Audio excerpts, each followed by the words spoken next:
Hola, bueno, les doy la bienvenida a todos a esta segunda clase del curso de manipulación higiénica de los alimentos. Hoy vamos a ver un poco sobre la enfermedad celíaca, sobre los microorganismos, los factores que necesitan los microorganismos para poder multiplicarse. Vamos a ver qué es una ETA, los tipos de ETAs más comunes. Y bueno, va a ser una clase un poco larga, quizás un poco tediosa en la parte de los microorganismos, así que les recomiendo que se hagan algo calentito, un matecito, un cafecito, y bueno, y vamos a empezar. Para entender la importancia de evitar la contaminación cruzada, que es un concepto que vimos en la primera clase, vamos a ver un ejemplo de la enfermedad celíaca. La enfermedad celíaca es una intolerancia permanente al gluten. El gluten está conformado por dos proteínas, las gliadinas y las gluteínas. Estas proteínas van a estar presentes en el trigo, en la avena, en la cebada y en el centeno. Va a ocurrir en personas genéticamente predispuestas. La incorporación de gluten a las personas que padecen celiaquía les produce una lesión en el intestino delgado que va a impedir la correcta absorción de nutrientes. Esta enfermedad puede aparecer en cualquier momento de la vida, desde un niño que empieza a incorporar alimentos o en personas de edad avanzada.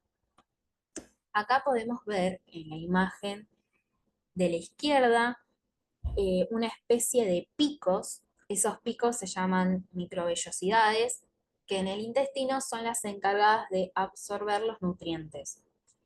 A la derecha podemos ver en el esquema que esos picos están como chatos.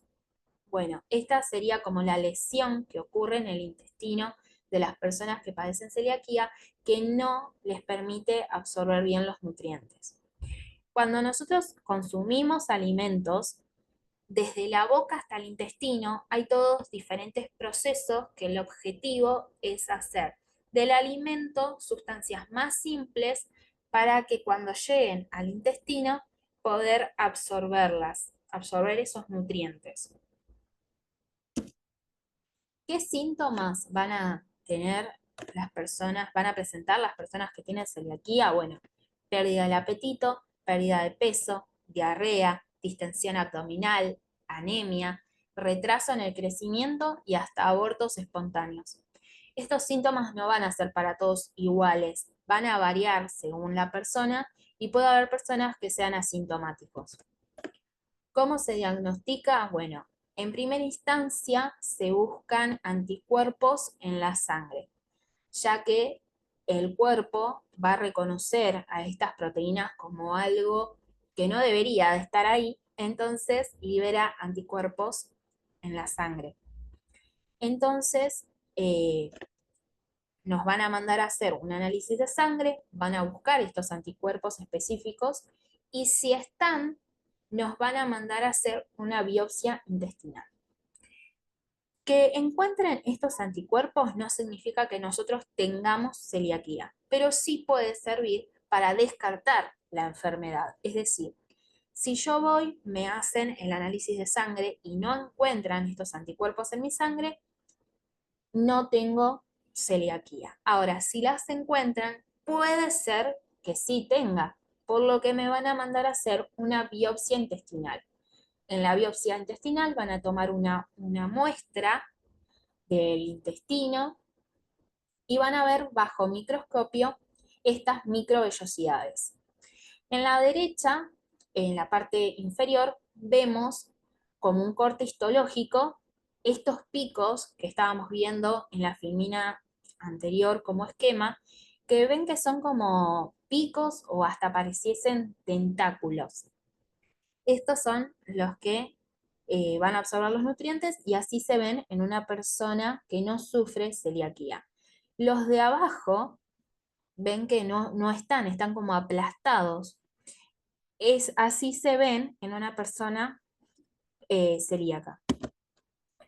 ¿Cuál es el tratamiento? Bueno, tratamiento en sí, como decir, bueno, toma esta pastilla 8 horas durante una semana, no existe.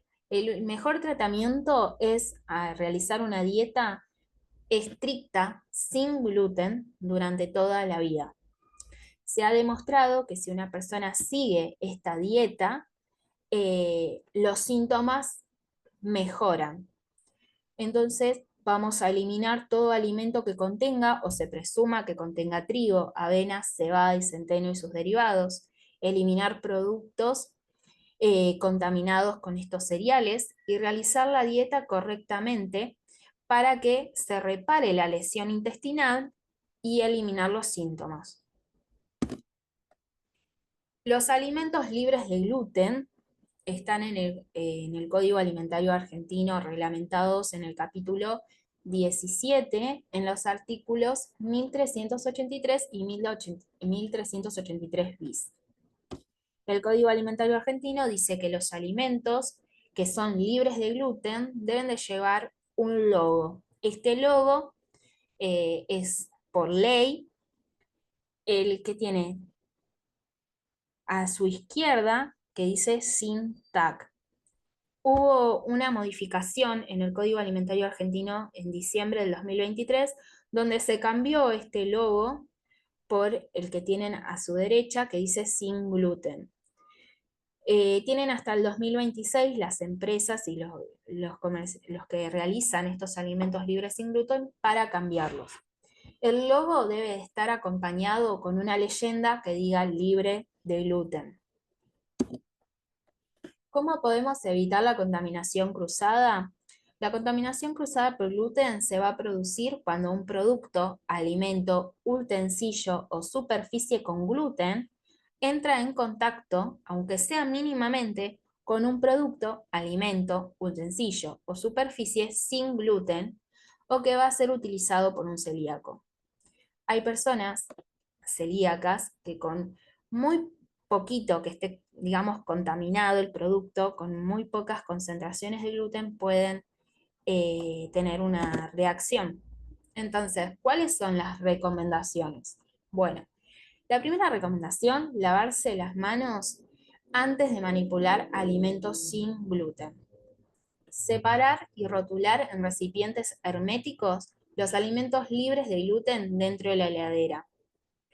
Los alimentos sin gluten deben ser cocinados en primer lugar. Es decir, si yo voy a cocinar un alimento común y después un alimento sin gluten, primero debo cocinar el alimento sin gluten.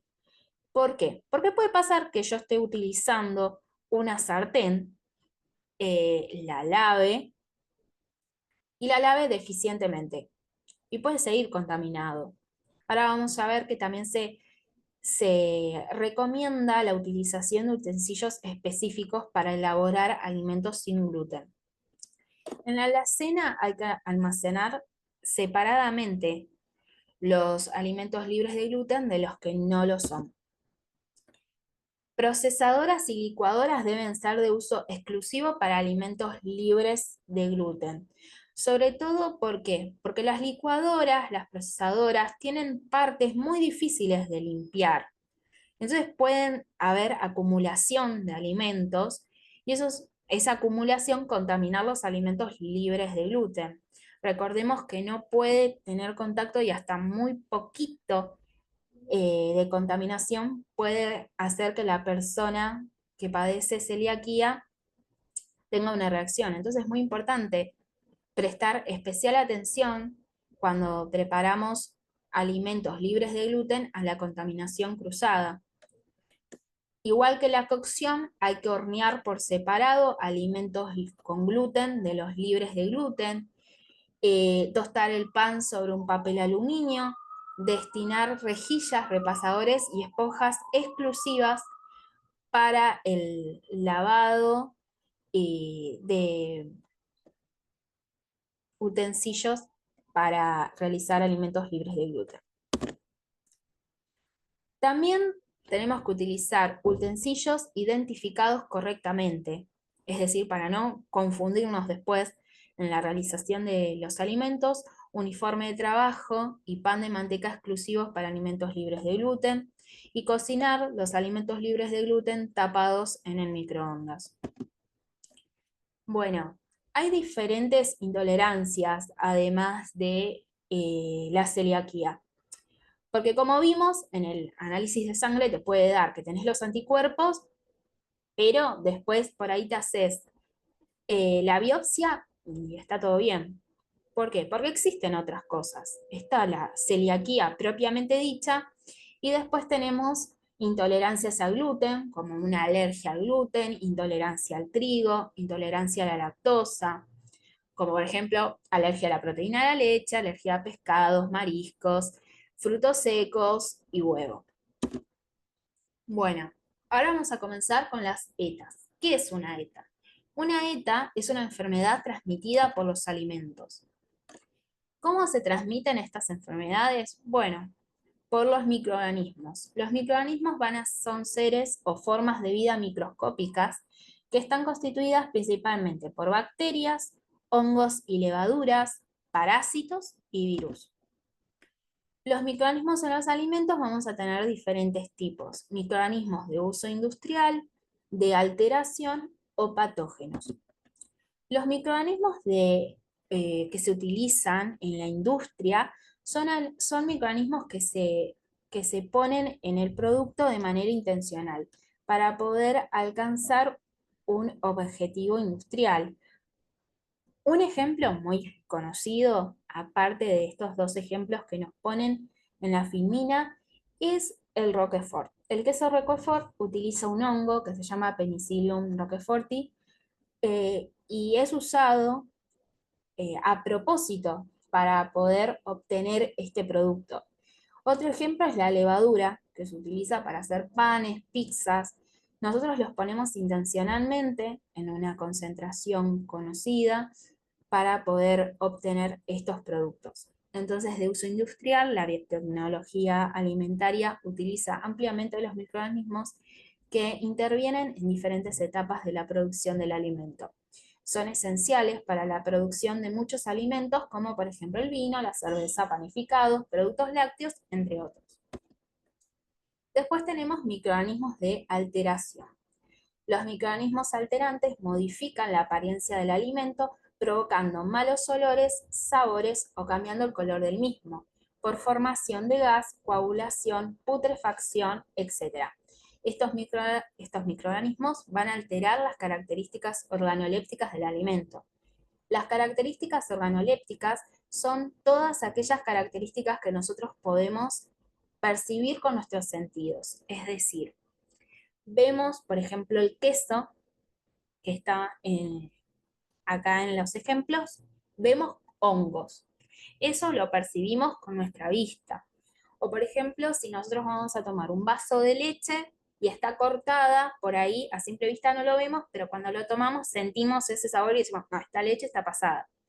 Entonces, son características que nosotros podemos ver con nuestros sentidos, sentir. La presencia de estos microorganismos son visibles porque alteran el producto. Es decir, que yo, por ejemplo, agarro la manzana y veo que tiene hongos, que ya se está pudriendo, y digo, bueno, no lo voy a comer. Ahora, la diferencia importante con los microorganismos patógenos, que son los que causan enfermedades, son que estos no alteran las características organolépticas. Y esto es muy importante porque es decir que yo puedo estar consumiendo un alimento que tiene estos microorganismos patógenos y yo no me estoy dando cuenta que los estoy consumiendo, porque no alteran las características organolépticas de los alimentos. Entonces tienen la capacidad de producir enfermedad, infecciones, toxinfecciones e intoxicaciones alimentarias. Tenemos como por ejemplo algunas bacterias como la Salmonella, la Escherichia coli y el Clostridium botulinum, que ahora más adelante vamos a ver qué tipo de enfermedades causan. Bueno, las bacterias, al igual que los seres humanos, tienen sus necesidades y van a necesitar cubrir esas necesidades para poder reproducirse. Entonces, al igual que los seres humanos, las bacterias van a necesitar nutrientes para vivir y multiplicarse. Para que ocasionen una enfermedad, deben encontrarse en ciertas cantidades. Una sola bacteria no enferma, pero si se permite que se multiplique, sí lo hará. ¿Por qué? Hay bacterias, perdón, que son patógenas que pueden causar enfermedad en bajas concentraciones y hay bacterias que necesitan consumirse, pero en mucha cantidad, para poder causar enfermedad. Entonces vamos a ver qué necesitan las bacterias para poder multiplicarse. Bueno, van a necesitar nutrientes, humedad o actividad acuosa, temperatura, tiempo y acidez o pH. Bueno, nutrientes. Los alimentos con alto contenido de proteínas y humedad, tales como carnes rojas, pollos, pescados o productos lácteos, se los conoce con el nombre de alimentos de alto riesgo. Al igual que nosotros, las bacterias van a necesitar macronutrientes y micronutrientes. Dentro de los macronutrientes, que son nutrientes que necesitan en mayor cantidad, van a estar el carbono, nitrógeno y oxígeno, entre otros, que son componentes de los aminoácidos. Cadenas muy largas de aminoácidos forman la proteína. Por eso dice que aquellos alimentos que tienen un alto contenido de proteínas van a ser considerados de alimentos de alto riesgo, porque van a aportarle a las bacterias una gran cantidad de macronutrientes. Después tenemos la actividad acuosa. La actividad acuosa se refiere a las moléculas en el alimento, a las moléculas de agua libres que puede aprovechar la bacteria para poder reproducirse. En términos generales, es la medida de agua disponible que existe en un alimento y tiene valores desde 0 hasta 1. Cuanto más cercano a 0 es ese valor, menos disponible está el agua para las bacterias y mayor tiempo durará el alimento sin deteriorarse. En el alimento, el agua, va a haber moléculas que estén interactuando con otros componentes del alimento y se le dice que son moléculas de agua ligadas. Están ligadas a otros componentes. Y dentro del alimento también va a haber moléculas de agua libres, que no van a estar ligadas a ningún componente del alimento.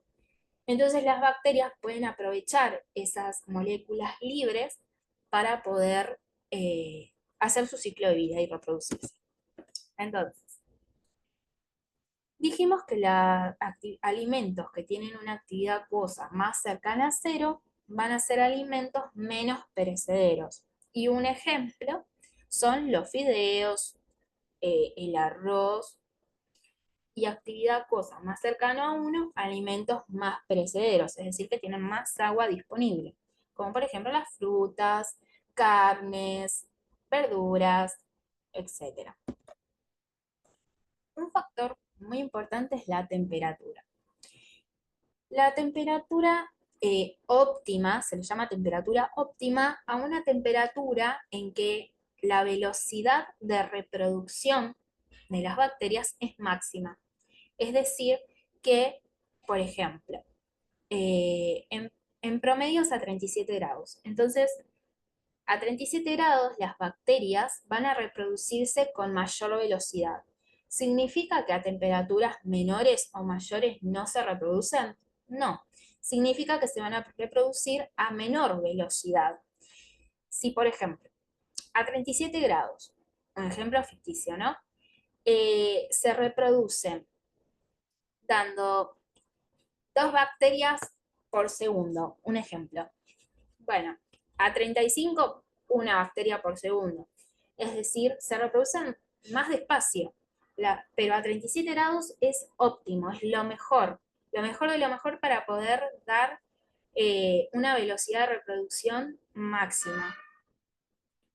Entonces tienen una temperatura óptima de crecimiento de 37 grados, pero pueden crecer a una velocidad considerable en un rango de temperaturas que se hallan entre los 5 y 65 grados, a lo que se le denomina zona de peligro.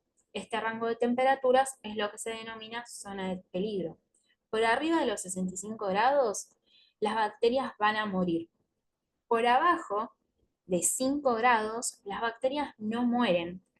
pero sí entran como en un periodo, digamos, como que no, de latencia, como que no se reproducen, están ahí, por eso en la filmina está como a menos de 5 grados como una bacteria durmiendo, como que se detienen ahí. A mayor de 65 grados se mueren. Y bueno, y en ese rango de zona de peligro es cuando se reproducen. Otro factor importante para poder controlar, que ellos también van a necesitar, es el acidez o el pH. Generalmente la mayoría de las bacterias patógenas crecen en alimentos de pH neutro o alcalino. En alimentos con un pH menor a 4,5 generalmente no se desarrollan bacterias patógenas. Un pH menor a 4,5, ya 4,5 es un pH ácido. Pero sí van a crecer hongos y levaduras, porque pueden crecer a un pH más ácido que las bacterias. Un pH neutro es 7. Un pH alcalino va a ser mayor a 7 y pH ácidos menor a 7. Entonces, acá tenemos un ejemplo de alimentos. pH neutro o alcalino, es decir, un pH 7, tenemos al agua. Como un alimento más alcalino tenemos los huevos y como un alimento más ácido tenemos al limón. Otro factor importante en la reproducción de las bacterias es el tiempo. Las bacterias son capaces de multiplicarse por 2 en solo 10 a 20 minutos. Un minuto inicial de bacterias pequeñas pueden multiplicarse a tal punto que pueden llegar a causar una ETA. Si nosotros tenemos todas estas variantes que vimos, el pH, los nutrientes, la humedad o actividad acuosa, la temperatura y el tiempo, si todo esto es óptimo, son todas las mejores condiciones, la reproducción de las bacterias va a ser súper rápida. Es decir, está como si fuese el ambiente, el mejor ambiente, el ambiente propicio para que ellas puedan reproducirse a una velocidad máxima y reproducir muchas más bacterias. Nosotros podemos jugar con algunos de estos factores para poder controlar su reproducción. Por ejemplo, con la temperatura, el tiempo. Después hay otros factores que dependen del alimento, como la humedad, los nutrientes. Entonces nos dicen como curiosidad acá que ¿sabías que una sola bacteria puede producir 536 millones de bacterias en tan solo 15 horas? Es decir, que en 24 horas pueden reproducir billones. Es un montón. Entonces, bueno, podemos clasificar a los alimentos como de alto riesgo o bajo riesgo según estos parámetros. Los alimentos de alto riesgo van a ser aquellos que tengan un alto contenido proteico, un alto porcentaje de humedad y un pH alcalino. Por ejemplo, las carnes crudas, rojas y blancas, carnes cocidas, rojas y blancas, huevos y productos de huevos, pescados y mariscos, leches y productos lácteos, papas y arroz cocido. El arroz lo habíamos visto antes como que tenía una actividad acuosa cercana a cero, pero cuando se cocina, el cereal absorbe agua, es decir, que un arroz cocido va a tener una actividad acuosa más cercana a 1, porque absorbió agua y es agua disponible para los microorganismos. Después, como alimentos de bajo riesgo, tenemos aquellos que tienen baja porcentaje de humedad y un pH ácido, como por ejemplo el pan, las galletitas, los cereales, snacks, azúcar, sal, encurtidos y harinas. Bueno, ahora vamos a ver algunas enfermedades transmitidas por los alimentos, las más comunes. Las enfermedades transmitidas por los alimentos son aquellas que se transmiten por los alimentos cuando estos vehiculizan bacterias y o sus toxinas, porque hay bacterias que no enferman por ellas mismas, sino por las toxinas que liberan, virus, hongos, venenos vegetales, sustancias químicas, metales, en cantidades suficientes para afectar la salud del consumidor. Y tenemos casos o brotes.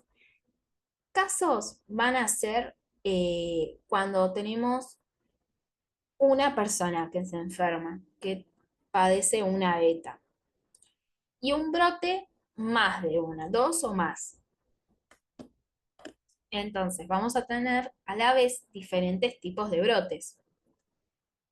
Tenemos un brote familiar cuando el alimento fue consumido en un solo domicilio. Es decir, yo cociné un alimento y con mi familia nos enfermamos. Ese es un caso de brote familiar. Se dio en mi casa con un producto que yo cociné y consumí yo y mi familia. Después tenemos un brote colectivo, que tiene lugar en tiene lugar en comedores colectivos, como por ejemplo el comedor de un colegio, en hospitales, donde hay como personas que se reúnen y consumen un alimento. Y después tenemos el comunitario, que es un alimento distribuido y consumido en distintos lugares. Es decir, puede ser un producto industrializado, que está distribuido en los almacenes, voy yo, compro ese producto, va mi vecino, compra ese producto, el vecino de la otra cuadra también lo compra y después nos enfermamos cada uno por el mismo alimento, pero consumido en diferentes hogares. Entonces, vamos a ver algunas características generales. No todos los afectados presentan la misma gravedad. Va a depender de cada persona. No siempre se afectan todos los que consuman el alimento contaminado. La gravedad depende de la cantidad de bacterias, del grado de defensa de la persona y de la toxina presente y de la cantidad del alimento consumido. ¿Qué condiciones van a favorecer a una ETA? Bueno, la temperatura de conservación inadecuada, una cocción insuficiente, preparación excesivamente anticipada y una descongelación inadecuada. Contaminación cruzada, manipulación en caliente incorrecta, manipuladores de alimentos enfermos, mala higiene personal y la utilización de sobras. Estos van a ser condiciones que van a afectar y favorecer a que en los alimentos se crezcan microorganismos y se produzca una ETA luego de consumirlos. ¿Qué síntomas generan estas ETAs? Generalmente, bueno, dolor de cabeza, náuseas y vómitos, diarrea, dolor abdominal y fiebre. Los vómitos y la diarrea pueden producir deshidratación. Por eso es muy importante cuando padecemos de esto tomar mucha agua, porque si la deshidratación es muy excesiva puede causar la muerte. La mayoría de las bacterias causantes de ETAs no provocan en el alimento una alteración organoléptica del olor, color, sabor, aspecto, que alerte sobre su presencia. Esto es un poco de lo que les contaba antes. Yo no sé que estoy consumiendo un alimento que está contaminado. Por eso es tan importante respetar las cocciones, el enfriado, las temperaturas, eh, cuando yo elaboro un, cuando yo elaboro un alimento, por ejemplo un guiso, no dejarlo afuera horas que se enfríe. eh, es importante cuando nosotros hacemos un alimento, no lo consumimos en el momento, lo vamos a consumir en un tiempo considerable después, enfriarlo rápido y mantenerlo en refrigeración. Y cuando nosotros vamos a consumirlo, calentarlo. Y calentarlo bien, que alcance una temperatura aproximadamente de 60 y pico de grados. Cocinarlo bien, arriba de 60 grados. Si nosotros vamos a consumirlo en un tiempo casi inmediato, mantenerlo bien caliente el alimento. La descongelación de alimentos también tiene que ser correcta. Igual que el enfriado, cuando decimos un enfriado correcto, no es dejarlo a temperatura ambiente eh, durante un tiempo, sino lo que podemos hacer para ayudar al enfriado es, si son preparaciones como guisos o sopas, ponerlos en recipientes individuales para disminuir el volumen del alimento y así que se enfríe más rápido, después guardarlo en la heladera. Clasificación de ETAs. Bueno, se van a clasificar según lo que produzcan. Una intoxicación, una infección o una toxi-infección. En el caso de la intoxicación, los contaminantes pueden ser microorganismos o sustancias químicas, como metales, venenos vegetales o toxinas. Los síntomas van a durar entre un día o una semana y aparecen dentro de las 36 horas posteriores a la ingestión del alimento contaminado. Tenemos unos ejemplos como el Staphylococcus, el Clostridium perfringens y el Clostridium botulinum. La intoxicación bacteriana es la más frecuente y puede causar la muerte. Acá lo que nos está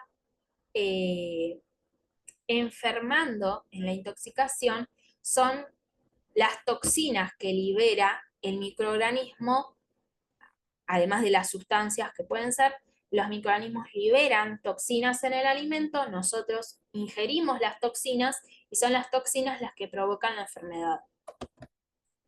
En el caso de la infección, se produce por la ingestión de microorganismos que crecen y se multiplican en el organismo hasta alcanzar un número de microorganismos necesarios para causar la enfermedad. Suele provocar aumento de la temperatura, tienen un periodo de incubación y como ejemplo tenemos la salmonelosis y la triquinosis. La toxi-infección son enfermedades provocadas por microorganismos que deben multiplicarse en el intestino para luego producir toxinas, como por ejemplo el botulismo infantil y el cólera. En la infección, lo que nos enfermaba era el microorganismo. Nosotros consumíamos un alimento con una cantidad de microorganismos, estos viajaban a nuestro intestino, se multiplicaban y eso causaba la enfermedad. En la toxi-infección es una mezcla de la intoxicación y la infección, o sea que son microorganismos que ingerimos en el alimento, que llegan a nuestro intestino, se multiplican y por ingerirlos en el intestino liberan la toxina. No era como antes que liberaban las toxinas en el alimento y nos enfermaba el consumo de las toxinas. Es una mezcla de las dos. Bueno, en general los manipuladores de alimentos son los responsables del principio de una ETA, a veces por falta de higiene o por descuidos en el desarrollo de la actividad. Casos frecuentes de ETAs. Vamos a empezar viendo de qué se trata la salmonelosis. La salmonelosis es una enfermedad causada por una bacteria que se llama Salmonella. Tiene un periodo de incubación entre 6 y 72 horas. Dura entre 11 y 18 días y como fuentes tenemos carnes crudas, especialmente de aves, huevos, leche y derivados lácteos y mayonesa, sobre todo mayonesas caseras. Síntomas, y bueno, vamos a tener diarrea, fiebre, dolor de cabeza, dolor abdominal. Puede ser mortal en niños y ancianos. Como importante, la salmonela llega al área de manipulación a través de alimentos crudos, cáscara de huevos, por contaminación cruzada, en platos ya preparados. ¿Cómo podemos prevenir la salmonelosis? Bueno, principalmente cocinando correctamente los alimentos, descongelando completamente los alimentos antes de consumirlos, antes de cocinarlos, lavado de manos y utensilios y controlar las temperaturas. Ahora vamos a ver la enfermedad producida por el Staphylococcus aureus. El Staphylococcus aureus está presente normalmente en las mucosas y en la piel de las personas. Los síntomas pueden ser graves, pero duran poco, tiene un periodo de incubación de 2 a 6 horas y dura entre 6 y 24 horas. Como fuente, habíamos dicho la nariz, la garganta, o sea, las mucosas, la piel de las personas sanas y también están presentes en las lastimaduras y en los granos. Cuando se multiplica la bacteria, produce una toxina que es la responsable de la enfermedad, la cual resiste las temperaturas y a las altas concentraciones de sal. La sal en los alimentos, cuando están en concentraciones altas, tiene una función de conservante. Entonces, síntomas, vómitos y dolor abdominal. ¿Cómo llega el Staphylococcus aureus a los alimentos? Por contacto directo con una lastimadura, por microsaliva, tos, estornudos. Entonces nos dice que algo importante a destacar es que no se elimina completamente al lavar las manos. La bacteria es termolábil. Termolábil quiere decir que muere a 65 grados. Vos calentás un poco el alimento, subís un poco la temperatura hasta 65 grados y se muere. En cambio, la toxina es termoestable. Termoestable quiere decir que sobrevive, digamos, que aguanta temperaturas eh, altas. O sea, no se inactiva por el calor.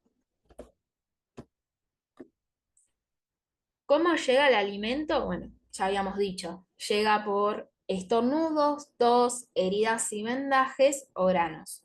Por eso también es importante que cuando alguien se lastima, no siga en contacto con la elaboración de alimentos.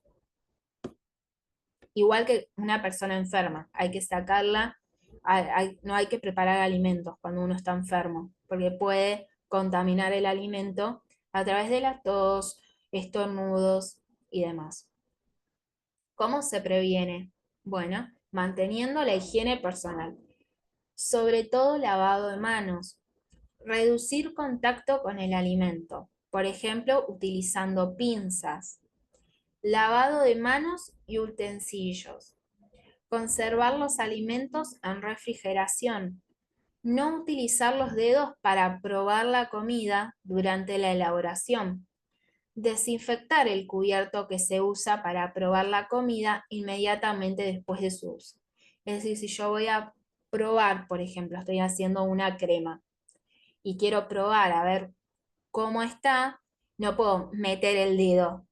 Uso una cuchara, pruebo y después sigo, no sé, necesita más cuerpo, necesita más azúcar, sigo batiendo.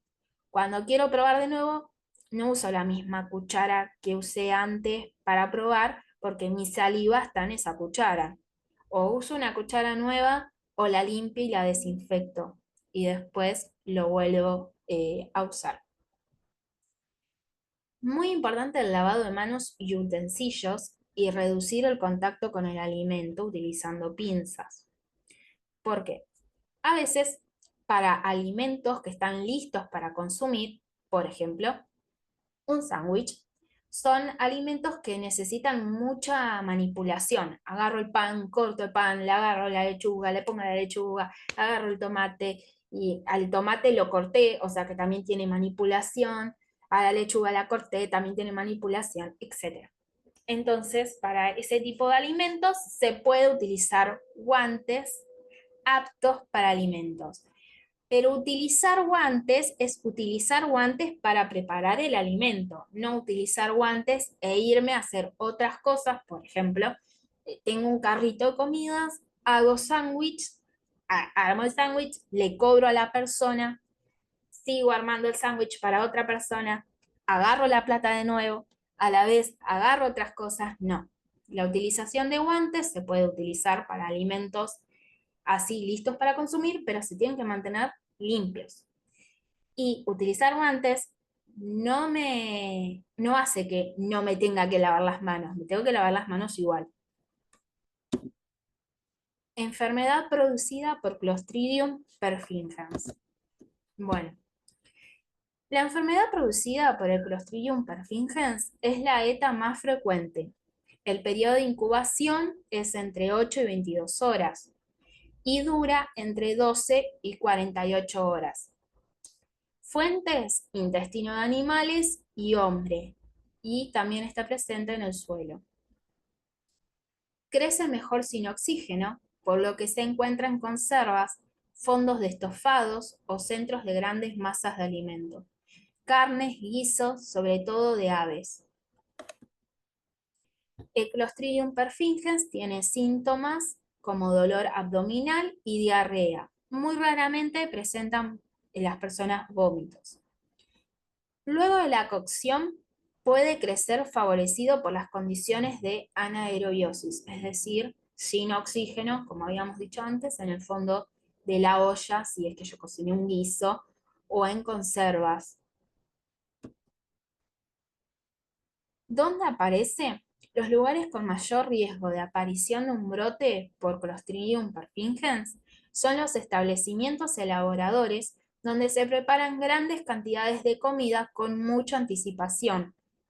Entonces, como por ejemplo, servicios de catering, hospitales, prisiones o comedores escolares. ¿Cómo podemos prevenir la enfermedad causada por el Clostridium perfringens? Bueno, los alimentos deben ser cocinados completamente a una temperatura interna entre 63 a 74 grados y luego deben ser mantenidos a una temperatura mayor a 60, hasta el servicio o el consumo. Si el alimento no va a ser consumido inmediatamente, enfriar rápida y adecuadamente. El recalentamiento de los alimentos debe realizarse a una temperatura mayor a 74 grados en su interior inmediatamente después de su consumo. Inmediatamente antes de su consumo. La enfermedad producida por Clostridium botulinum. Bueno, es una bacteria anaerobia, es decir, que crece en ausencia de oxígeno. Los alimentos involucrados son conservas de pH elevado, sobre todo caseras y embutidas. Hoy en día es muy difícil que una conserva industrial, no sé, por ejemplo, arvejas, pueda causar Clostridium botulinum porque toda la industria, digamos que el proceso de elaboración se desarrolló justamente teniendo presente evitar el crecimiento de este tipo de bacterias para erradicar, digamos, esta enfermedad. Entonces puede darse mucho en conservas caseras y en embutidos también caseros. El periodo de incubación es de 12 a 36 horas y como fuente tenemos el suelo, vegetales, intestinos de mamíferos y aves. Vamos a tener diferentes variedades de botulismo. Tenemos el botulismo alimentario, que es el consumo de un alimento contaminado con la neurotoxina preformada, es el caso más frecuente, por una herida, o intestinal, que es el consumo de alimentos contaminados con esporas de la bacteria que generan la toxina a nivel del tracto gastrointestinal. La forma más frecuente de esta variedad es el botulismo infantil o del lactante. Acá nos dice que el intestinal puede ser causado por la contaminación de esporas de la bacteria. Hay bacterias que se llaman que son esporas formadores, que vieron que nosotros vimos que hay eh, diferentes variables que pueden hacer que un ambiente sea propicio o no para que la bacteria pueda crecer y desarrollarse y multiplicarse. Bueno, hay bacterias que si el ambiente está siendo hostil, no le permite eh, desarrollar su ciclo de vida, por ejemplo, no sé, una bacteria que está siendo sometida a una temperatura a la cual puede destruirse, libera una espora. Esa espora es una estructura proteica donde guarda adentro toda su información genética. Cuando el ambiente vuelve a ser propicio, o sea, libera esa espora, la célula muere y esa espora puede soportar temperaturas altas. Cuando el ambiente vuelve a ser propicio, estoy hablando, por ejemplo, ahora de la temperatura vuelve a ser la óptima, esa espora germina, se dice que germina, y libera de nuevo a la bacteria, haciendo que ésta pueda continuar con su ciclo de vida y seguir reproduciéndose. Bueno, nada. Esto es una explicación breve de qué es una espora. Clostridium botulismum, las características. Bueno, tiene una incubación entre 12 y 72 horas, desde horas a varios días. Primer periodo, aparecen síntomas gastrointestinales como cefalea, debilidad, secador de la boca y laringe. Como segundo periodo se presentan síntomas neurológicos, porque lo que libera es una neurotoxina. Estos síntomas neurológicos característicos pueden ser parálisis flácida, visión doble, dificultad para hablar y tragar. La afectación de la musculatura respiratoria puede dar lugar a fracaso respiratorio y generar visión borrosa. En general, los pacientes están conscientes. No suele producir fiebre. Y la recuperación o curación de la enfermedad es larga y gradual, pudiendo tardar meses. ¿Cómo podemos prevenirlo? Bueno, en conservas caseras, utilizar recipientes estériles y no consumir conservas con la tapa abombada. La toxina se inactiva al ser sometida a 85 grados durante 5 minutos, por lo que las conservas caseras se someterán a ebullición durante 10 minutos antes de su consumo. Las esporas pueden inactivarse a temperaturas mayores, a 116 a 121 grados centígrados. En las conservas comerciales, generalmente un pH ácido y el contenido en cloruro de sodio o nitritos son factores protectores. No administrar miel a niños menores de 1 año, porque puede contener la bacteria.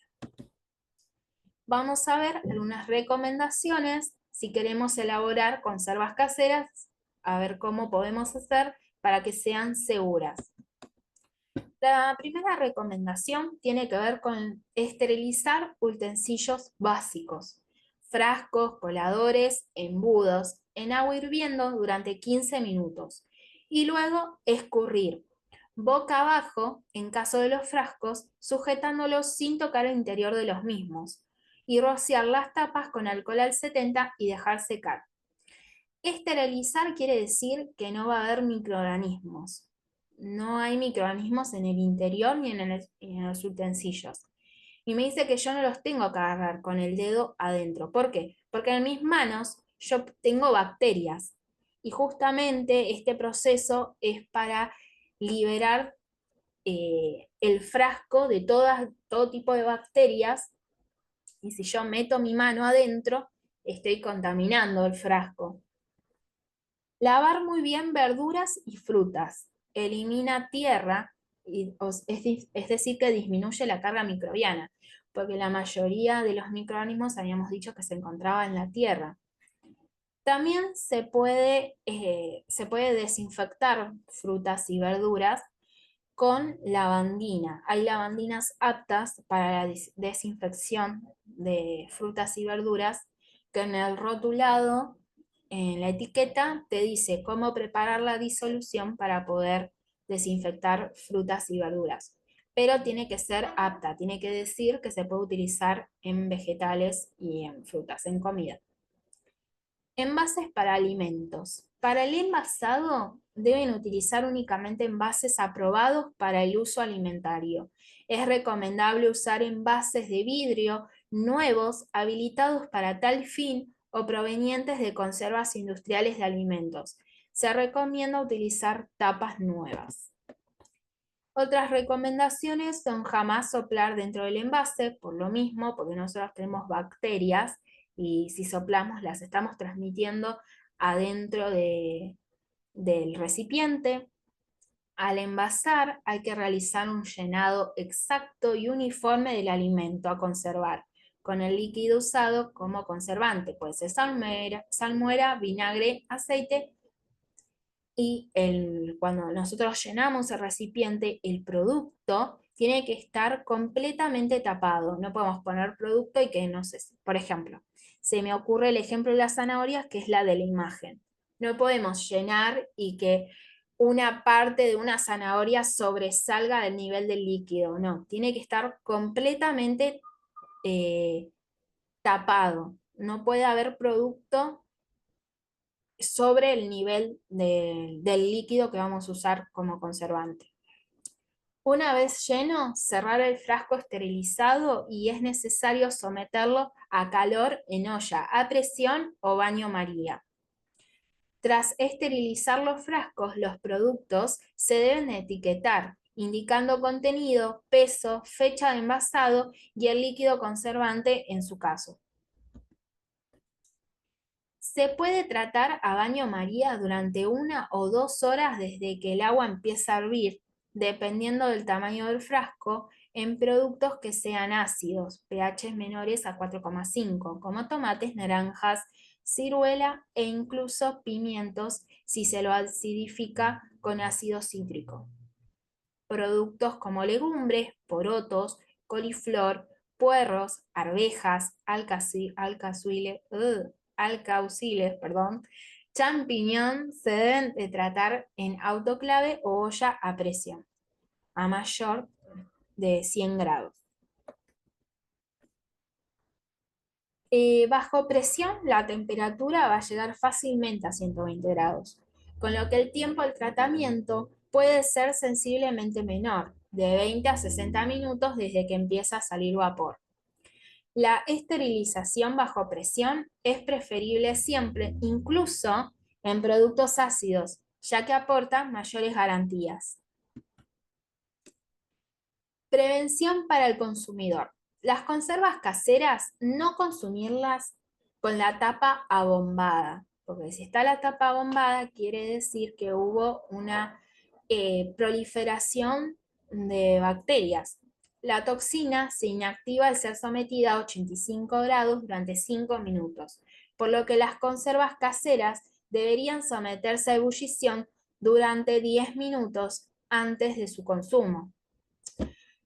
Habíamos visto que había bacterias que crecían sin oxígeno. Estas bacterias que crecen sin oxígeno consumen sus nutrientes a través de un sistema que se llama fermentación.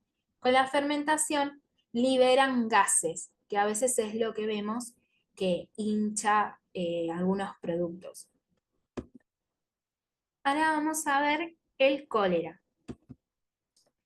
El cólera es un agente infeccioso. el vibrión del cólera. Se destruye por calentamiento. Las fuentes pueden ser aguas de río, de mar, superficies de frutas. Se aloja en el intestino del portador.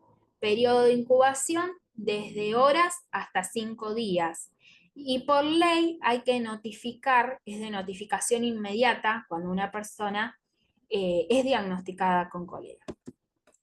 Los síntomas: diarrea brusca y acuosa, profusa, con deshidratación inicial o síndrome gastroentérico. En el 5% de los afectados la enfermedad puede ser grave. Como importante, si no se acude rápidamente al centro de salud, el enfermo puede deshidratarse en pocas horas, padecer un colapso del sistema circulatorio e insuficiencia renal con riesgo de la muerte. ¿Cómo se transmite? Bueno, la transmisión ocurre por consumir agua o alimentos contaminados, mariscos y pescados crudos o mal cocidos. La bacteria del cólera se aloja en el intestino de la persona infectada, por lo que la principal vía de contagio es agua o alimentos contaminados con heces y vómitos que contienen la bacteria.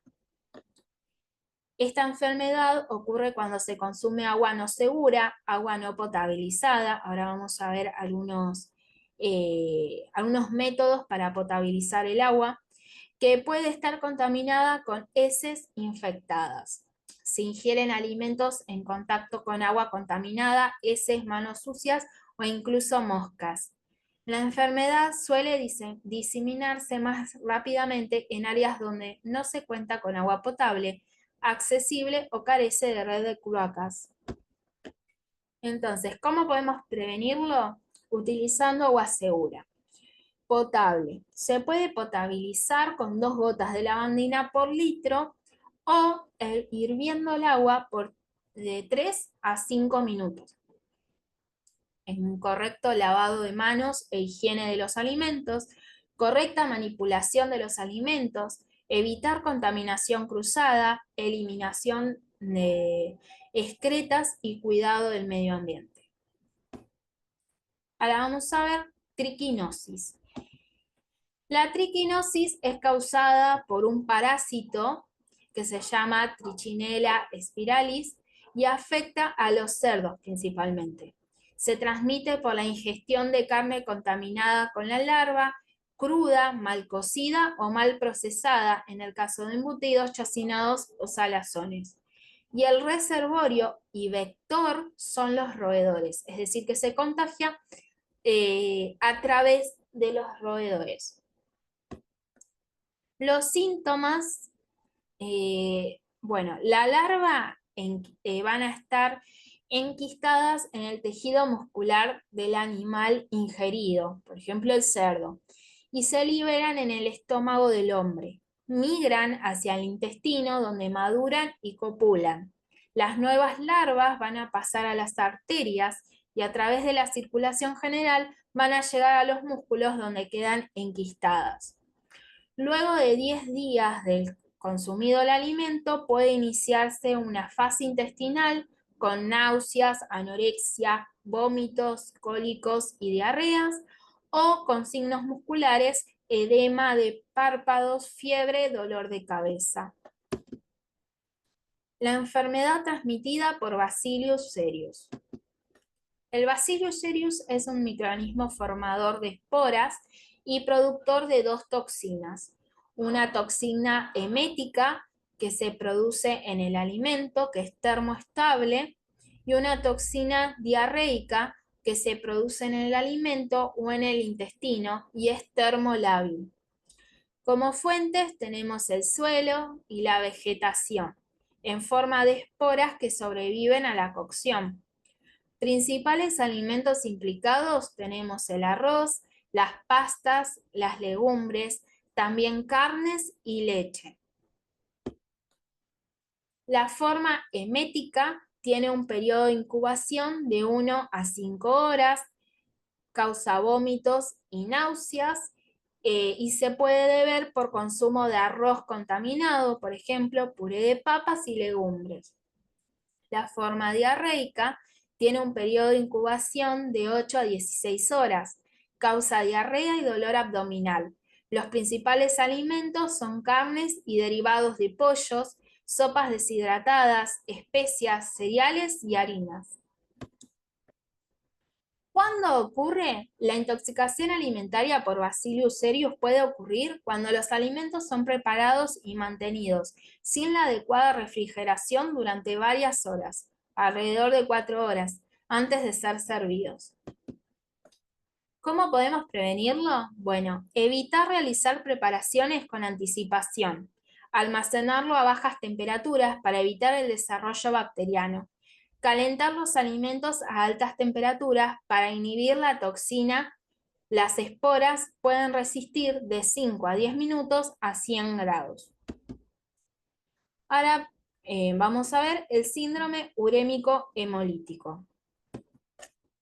Es producido por la bacteria Escherichia coli, productora de toxina Giga o 157H7 y otras que no son o 157. Afecta principalmente a niños menores de 5 años, ancianos o personas inmunosuprimidas.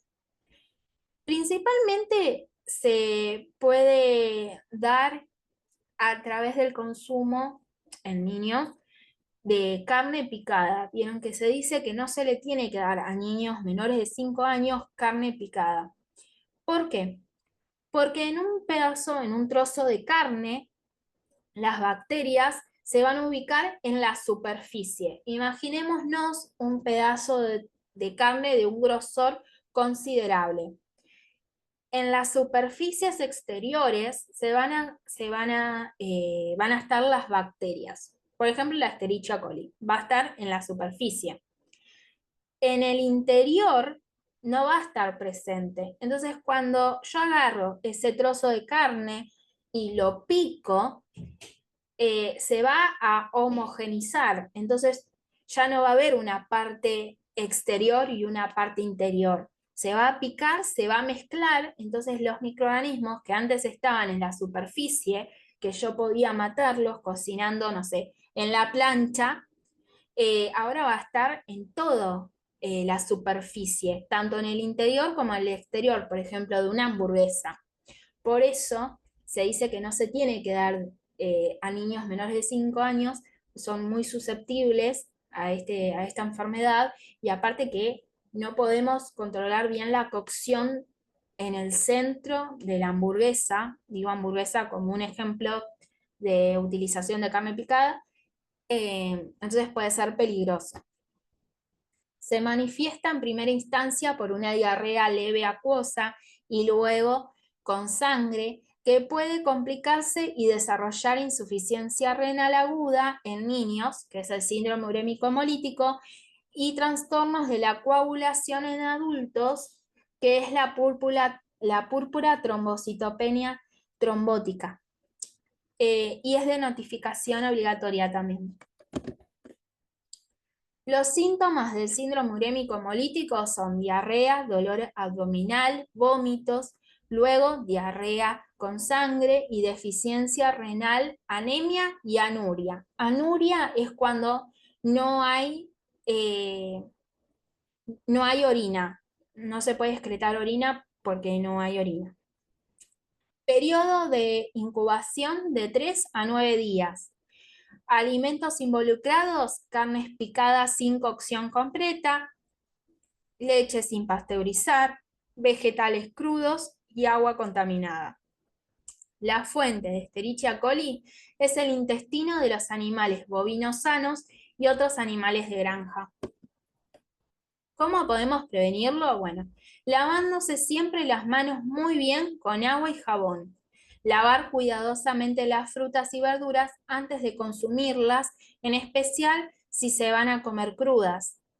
Evitar la contaminación cruzada. Cocinar los alimentos a temperaturas elevadas que aseguren la destrucción de la bacteria. Bueno, y hasta acá la clase. Espero que no se les haya hecho muy pesada. Estoy atenta a sus consultas, tanto por email como por acá, por el Classroom. Si tienen alguna consulta, si les quedó duda con algo, estoy atenta, háganla. lo resolvemos, y si no, bueno, en la próxima clase, que es presencial, espero también sus consultas. Bueno, muchas gracias y que tengan una buena semana.